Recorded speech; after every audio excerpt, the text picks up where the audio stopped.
अस्सलाम वालेकुम।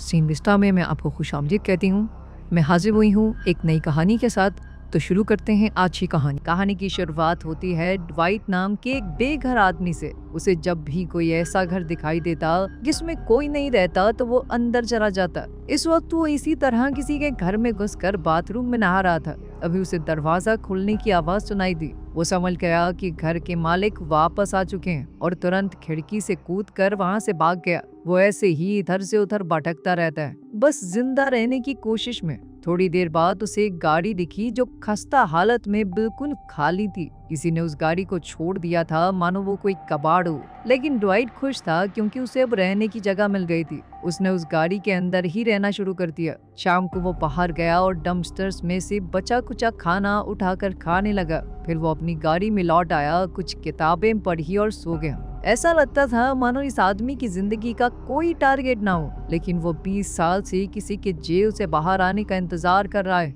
सिर्फ इसलिए कि उसे अपने हाथों से मार सके। अगली सुबह पुलिस ऑफिसर एडी वहां आई। एडी पहले से ड्वाइट को जानती थी। उसने ड्वाइट को गाड़ी से बाहर निकाल कर कहा कि मैं नहीं चाहती तुम किसी तरह की मुसीबत में पड़ो, लेकिन वेड क्लीलैंड जेल से निकलने वाला है। वेड वही आदमी था जिसने 20 साल पहले ड्वाइट के माँ बाप को मार दिया था। ये सुनकर ड्वाइट के अंदर की आग चलने लगी।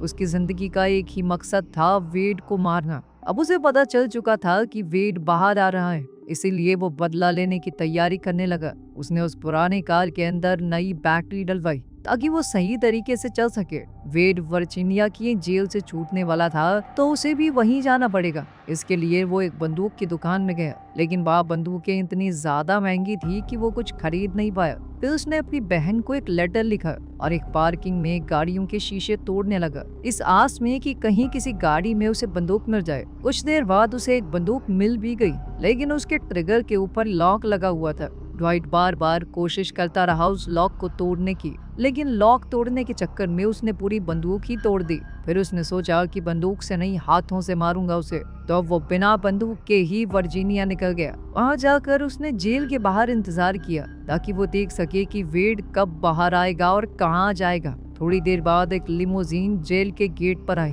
और वेड बाहर निकला। वेड का परिवार उसे देखकर बहुत खुश था। सबने उसे गले लगा लिया। ये देखकर ड्वाइट रो पड़ा। वो आदमी जिसने उससे उसके माँ बाप को छीन लिया अब अपने परिवार के साथ मौज मार रहा है। जैसे ही वो लोग वहां से चले, ड्वाइट उनका पीछा करने लगा। थोड़ी देर बाद वेड का परिवार एक बार में रुक गया थोड़ी पार्टी करने के लिए। ड्वाइट गुस्से से पीछे की तरफ से बार में घुस गया और जल्दी से बाथरूम में छुप गया। उसने इंतजार किया कि वेड बस अकेले अंदर आए। थोड़ी देर बाद जैसे ही वेड अंदर आया, ड्वाइट ने तुरंत बाहर निकलकर सबसे पहले वेड के गले पर हमला किया, लेकिन इस हमले से वेड जिंदा बच गया और उसने ड्वाइट के ऊपर एक के बाद एक हमले शुरू कर दिए। लेकिन ड्वाइट ने भी हार नहीं मानी। उसने दोबारा हमला किया और इस बार वेड के माथे में छुरा घुसा दिया। वेड जमीन पर गिर गया, बस उसकी आखिरी सांसें चल रही थी। अब उसका मरना तय था तो ड्वाइट तुरंत वहां से निकलने लगा। उधर वेड के परिवार को भी शक हो गया कि कुछ तो हुआ है। इतनी देर से बाथरूम में क्या कर रहा है वो सब जल्दी से बाथरूम की तरफ बढ़े। ड्वाइट बाहर निकला और सबसे पहले वेड की गाड़ी का टायर पंचर कर दिया और फिर अपनी गाड़ी में बैठ गया। उसने देखा कि उसके हाथ पर बहुत गहरा कट लग गया था, जिससे बहुत तेजी से खून निकल रहा था। वेड के साथ उसकी लड़ाई के दौरान शायद उसकी गाड़ी की चाबी अंदर ही गिर गई थी, तो उसने सोचा कि वेड की गाड़ी लेकर ही भाग जाता हूँ। वो तुरंत बाहर निकला और वेड की गाड़ी में घुस गया। किस्मत से चाबी गाड़ी के अंदर ही लगी हुई थी। उसने जल्दी से गाड़ी स्टार्ट की और वहां से भागने लगा। थोड़ी देर बाद उसने महसूस किया कि गाड़ी की पिछली सीट पर कोई तो है। उसने गाड़ी रोकी। पीछे से एक लड़का बाहर आया जिसका नाम विलियम है। विलियम जोर से चिल्लाकर बोला कि तुमने वेड को क्यों मारा? इस पर ड्वाइट ने कहा कि वेड ने मेरे माँ बाप को मारा था, अनाथ बना गया मुझे। ये सुनकर वो लड़का घबरा गया और वहां से भागने लगा। विलियम के हाव भाव से ड्वाइट थोड़ा सोच में पड़ गया। अब उसे लग रहा था कि शायद उसने गलत आदमी को मार दिया। कहीं ऐसा तो नहीं कि वेड ने किसी और का इल्जाम अपने सर पर लिया हो। फिर उसे आगे एक खाली घर दिखाई दिया। देखने से ऐसा लग रहा था कि यहाँ काफी समय से कोई नहीं आया। ड्वाइट अंदर चला गया ताकि अपना हुलिया बदल सके। सबसे पहले उसने अपने लंबे बाल और दाढ़ी काट दिए ताकि कोई उसे पहचान न सके। फिर नहा धोकर एकदम साफ सुथरा आदमी बन गया। उसने अपने हाथ पर पट्टी बांधी और नए कपड़े पहने। फिर उसने टीवी पर सभी न्यूज चैनल देखे, लेकिन कहीं भी वेड की मौत की खबर नहीं थी। फिर वो घर से बाहर आया। बाहर उसने एक ट्रक देखा और ट्रक ड्राइवर से लिफ्ट मांगी। अब वो अपनी बहन सैम से मिलने जा रहा था। सैम के पति की मौत हो चुकी थी। वो अपने 2 बच्चों के साथ अकेली रहती थी। थोड़ी देर बाद ड्वाइट उसके घर पहुंच गया। सैम अपने भाई को इतने समय बाद देखकर बहुत खुश हुई। कुछ देर बाद वो दोनों एक रेस्टोरेंट में खाना खाने गए। फिर अचानक ड्वाइट ने बताया कि मैंने वेड को मार दिया है, वही आदमी जिसने हमारे माँ बाप को मारा था। ये सुनकर सैम बहुत गुस्सा हो गई, लेकिन अंदर ही अंदर उसे थोड़ा सुकून तो था कि उन दोनों को अनाथ बनाने वाला आदमी अब मर चुका है। सैम ने बताया कि वेड का परिवार हमारे पड़ोस में ही रहता है। वो बहुत अमीर लोग हैं। मौके मौके पर मुझे नीचा दिखाते रहते हैं, खासकर अपनी उस लिमोजिन कार की हेकड़ी बहुत दिखाते हैं वो। थोड़ी बातचीत के बाद ड्वाइट को समझ आया कि क्लीलैंड परिवार बहुत ज्यादा ताकतवर है। अब जब उसने वेड को मार दिया है तो वो चुप तो नहीं बैठेंगे। जल्द ही वो उसे ढूंढते हुए उसके पीछे आएंगे। फिर उसे ध्यान आया कि हम दोनों तो बाहर हैं, बच्चों को कौन देख रहा है। ये सोच कर ही वो दोनों बहुत घबरा गए और तुरंत घर की तरफ भागे। सैम अंदर गई तो देखा कि बच्चे बिल्कुल सुरक्षित थे, लेकिन अब वो डर चुकी थी और गुस्से में बाहर आई। उसने ड्वाइट को थप्पड़ मारा। उसने कहा कि सब कुछ एकदम ठीक चल रहा था, तुमने दोबारा हमारे परिवार को मुसीबत में डाल दिया। अब मुझे कुछ समझ नहीं आ रहा कि क्या करूं। ड्वाइट ने कहा कि मैं सब कुछ संभाल लूंगा, लेकिन तब तक के लिए तुम्हें यहाँ से जाना होगा बच्चों को लेकर। उसने सैम से कहा कि अपना सामान पैक करो और बच्चों को लेकर पिट्सबर्ग चली जाओ। जब तक मैं सब कुछ ठीक नहीं कर देता वापस मत आना। सैम को भी समझ आ गया कि उसके बच्चों की सुरक्षा सबसे जरूरी है। उसने सामान पैक किया और वहाँ से निकल गई, ड्वाइट को वहीं अकेला छोड़कर। अब ड्वाइट को ये पक्का करना था कि उसकी बहन के पीछे कोई नहीं आएगा। सबसे पहले उसने घर चेक किया। फिर उसने सोचा कि अगर वेड के परिवार ने हमला किया तो वो अपना बचाव कैसे करेगा, लेकिन घर में कोई भी हथियार नहीं था। और तो और उसकी बहन शायद चाकू भी अपने साथ ले गई थी। जो छोटी मोटी चीजें उसे मिली उनसे ही ड्वाइट ने अपना जुगाड़ किया और इंतजार करने लगा। जैसे ही रात हुई उसने एक गाड़ी की आवाज सुनी। वो तुरंत खिड़की की तरफ भागा। जैसे ही उसने बाहर देखा तो उसने वेड के 2 भाइयों को देखा। उनका नाम टेडी और कार्ल था। वो दोनों ड्वाइट की गाड़ी में ही वहाँ आए थे। ड्वाइट समझ गया था कि ये लोग हथियार लेकर उसकी पूजा करने तो आए नहीं, उसे मार नहीं आए। वो तुरंत ऊपर गया और बाथरूम की लाइट ऑन कर दी, साथ ही पानी भी जला दिया, ताकि अगर वो लोग घर में आए तो सीधा ऊपर चले जाएं, ये सोचकर कि जो भी है ऊपर ही है, नीचे इधर उधर ना ढूंढे। लाइट ऑन करके ड्वाइट ने फिर से खिड़की से देखा और वो समझ गया कि दोनों भाई अलग अलग रास्ते से आ रहे हैं, एक मेन गेट से और दूसरा बैक गेट से। फिर ड्वाइट नीचे आकर हॉल में सोफे के नीचे छुप गया। दोनों भाई घर के अंदर आ गए और धीरे धीरे ऊपर जाने लगे। अब ड्वाइट के पास मौका था भाग जाने का। जैसे ही वो बाहर आया उसने देखा कि कार्ल ने तो मुझे देख लिया है। कार्ल के हाथ में शिकार करने वाला तीर कमान था और वो लगातार ड्वाइट पर तीर चलाता रहा। ड्वाइट भागकर अपनी गाड़ी में बैठा और जल्दी से गाड़ी दौड़ाने लगा, लेकिन इस हबड़ा दबड़ी में उसने टेडी को टक्कर मार दी। इसके बाद टेडी जमीन पर गिर पड़ा। ड्वाइट तुरंत गाड़ी से उतरा, टेडी को उठाया और कहा, जल्दी बता तुम लोग मेरे पीछे आए हो या मेरी बहन के पीछे। लेकिन टेडी बेहोश हो चुका था, वो कुछ नहीं बता पाया। फिर ड्वाइट ने टेडी की बंदूक उठाई और देखा कि कार्ल उसके पीछे आ रहा है। ड्वाइट ने गोली चलाई तो कार्ल छुप गया। अब ड्वाइट जल्दी से टेडी को उठाकर अपनी गाड़ी में डालने लगा, लेकिन जैसे ही वो फ्रंट सीट में बैठने लगा कार्ल ने उसके पैर में एक तीर मार दिया। अब ड्वाइट का खून बहुत तेजी से बह रहा था। उसने घायल हालत में ही गाड़ी शुरू की और वहां से भागने लगा। कार्ल उनके पीछे भागता हुआ चिल्लाता जा रहा था, लेकिन ड्वाइट नहीं रुका। वो दूर निकल गया। बाहर जाकर उसने सबसे पहले बेहोश हो चुके टेडी को बैक सीट से खींचकर ट्रंक में डाल दिया। ड्वाइट को इस वक्त बहुत ज्यादा दर्द हो रहा था। उसने कोशिश की अपने पैर से तीर को निकालने की, लेकिन वो आसान नहीं था। वो उसी हालत में स्टोर तक पहुंच गया।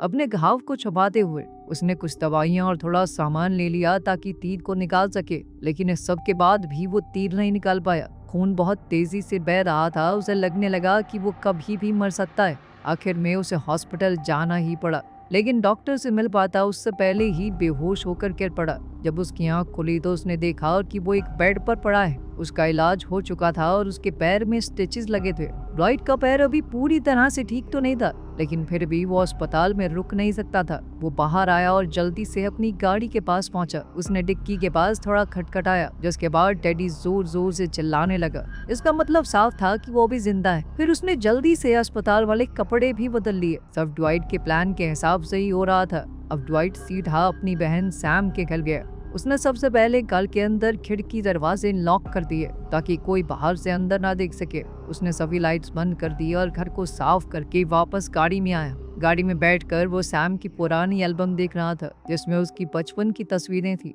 अभी डैडी बार बार चिल्लाने लगा कि मेरा पैर टूट गया है और प्यास बहुत लगी है, लेकिन ड्वाइट ने उसकी बातों पर ध्यान नहीं दिया। उस एल्बम देखते हुए अपने बचपन के खुश दिनों को याद करने लगा। यहीं उसे अपना पुराना दोस्त दिखाई दिया, जिसका नाम है बेन। उसे देखकर ड्वाइट ने सोचा कि वो बेन से मिलने जाएगा। वो गाड़ी चलाकर बेन के घर पहुंच गया, लेकिन वहां सिर्फ उसकी मां मिली। बेन की मां ने बताया कि बेन को यहाँ से गए हुए लगभग साल हो चुका है, लेकिन उसने ड्वाइट को पहचान लिया क्योंकि वो उसका बचपन का सबसे अच्छा दोस्त था। उसने ड्वाइट को बेन का कार्ड दिया और बताया कि अब वो शहर में रहता है और ये उसका एड्रेस है। ड्वाइट फिर से गाड़ी चलाकर कुछ घंटों में एड्रेस पर पहुंच गया। वहां उसे एक लड़की मिली जिसने बताया कि बेन अभी काम कर रहा है, रात को लेट तक चलेगी शिफ्ट, तभी फ्री होगा। तब ड्वाइट बाहर आया और बेन की गाड़ी देखकर इंतजार करने लगा। लगभग आधी रात को बेन बाहर आया और दोनों अपने जिंदगी के पुराने लम्हे याद करने लगे। फिर ड्वाइट ने कहा, देखो मेरे पास ज्यादा समय नहीं है, मैं तुमसे मदद लेने के लिए यहाँ आया हूँ, मुझे एक बंदूक चाहिए। बेन समझ गया कि बात कुछ तो सीरियस है। उसने ड्वाइट से कहा, घर चलो। इसके बाद दोनों घर की तरफ गए। घर पहुंचकर बेन ने उसे बंदूक दी और पूछा, तुझे चलानी आती है ये? इस पर ड्वाइट ने जवाब दिया कि नहीं आती तो नहीं है, पर मैं काम चला लूंगा। इस पर बेन बोला कि मेरे घर के आसपास कोई नहीं है, पीछे वाले बेड़े में तुझे सिखा सकता हूँ गोली चलाना। इस पर ड्वाइट ने कहा कि मैं तुझसे पहले ही बहुत मदद ले चुका हूँ मेरे भाई, और परेशान नहीं करना चाहता, मुझे सिर्फ बंदूक चाहिए। उसने बंदूक ली और वहां से निकल गया। जाते वक्त उसने एक पानी का कैन भी लिया ताकि टेडी को दे सके। जैसे ही उसने डिग्गी खोली, टेडी बाहर आया। तब उसने ड्वाइट को बंदूक के साथ अपने सामने खड़ा हुआ देखा। टेडी ने तुरंत पानी पीना शुरू कर दिया। ड्वाइट ने पूछा कि तुम मेरे घर क्यों आए थे, मुझे मारने या मेरी बहन को? तो टेडी ने कहा कि हम तुझे मारने आए थे साले। इसके बाद उसने कुछ ऐसी बातें बताई जिसने ड्वाइट को हिला कर रख दिया। टेडी ने कहा कि तुझे लगता क्या है, तेरा बाप बहुत शरीफ इंसान था, उसका चक्कर चल रहा था मेरी माँ के साथ। जब मेरे बाप को इस बारे में पता चला तो वो गुस्से में तेरे घर गया तेरे बाप को मारने, लेकिन वो कभी तेरी माँ को नहीं मारना चाहते थे, उनकी कुछ गलती नहीं थी उस सब ने, लेकिन बीच बचाव में वो भी मारी गई। तब पापा ने अपनी जगह वेड को जेल भेज दिया क्योंकि वो अभी 18 से कम था, उसे कम सजा होगी। ये सुनकर ड्वाइट परेशान हो गया। उसने कहा कि मैं ये सब हमेशा के लिए खत्म करना चाहता हूँ, मैं नहीं चाहता मेरा परिवार दोबारा इस सब में घसीटा जाए। मैं मानता हूँ मैंने तेरे भाई को मारा है, उसके लिए मैं पुलिस के सामने सरेंडर भी कर दूंगा। इस पर टेडी ने कहा कि हमारा परिवार ऐसी बातों से नहीं चलता, हम कानून के हिसाब से नहीं अपने हिसाब से चलते हैं। अब तो तेरा पूरा परिवार मरेगा, तेरी बहन और उसके बच्चे भी। ये सुनकर ड्वाइट ने गोली चलाई और टेडी डर गया। ड्वाइट ने उसे फोन दिया और कहा कि अपने परिवार से बात कर और कह उनको कि मैं आ रहा हूँ सब कुछ खत्म करने के लिए, आगे किसी को कुछ करने की जरूरत नहीं है। टेडी ने कॉल करके उनसे बात की।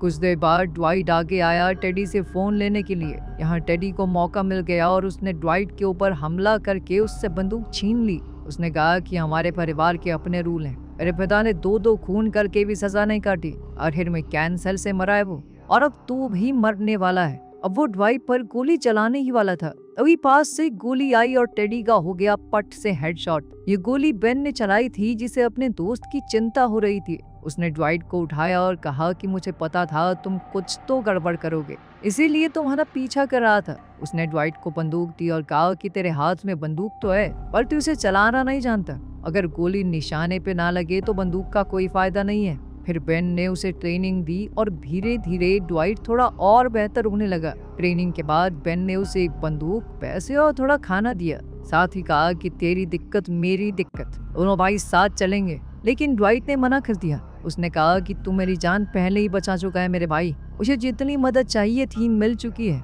अब हमारे रास्ते अलग हैं और तेरे पास जो मेरी फोटो है ना उन्हें भी जला देना। ये कहकर ड्वाइट चला गया, लेकिन बेन फिर भी उसका पीछा करने लगा। लेकिन थोड़ी देर बाद उसकी गाड़ी अचानक रुक गई। जब बेन ने बोनट खोला तो पता चला कि ड्वाइट ने जानबूझकर बैटरी खराब कर दी थी उसकी गाड़ी की। ड्वाइट जानता था कि बेन उसका पीछा नहीं छोड़ेगा और वो उसे किसी भी हालत में मुसीबत में नहीं डालना चाहता। दूसरी ओर ड्वाइट काफी आगे जाकर खाना खा रहा था। इसके बाद ड्वाइट हिम्मत बटोर कर क्लीलैंड फैमिली के घर में ही घुस गया। उसने बंदूक हाथ में लिए हुए लोगों को ढूंढना शुरू किया, लेकिन वहां पर कोई नहीं था। थोड़ी देर बाद उसने सभी हथियार इकट्ठे किए और नदी में फेंक दिए ताकि उन लोगों के पास कोई हथियार न रहे। फिर वो वेड के पिता की कब्र पर गया, वही आदमी जिसने उसके माँ बाप को मारा था। ड्वाइट जानता था कि एक मरे हुए आदमी को तो वो कुछ नहीं कर सकता, लेकिन उसने फिर भी उस कब्र पर पेशाब किया क्योंकि ये सब कुछ उसी का किया धरा था।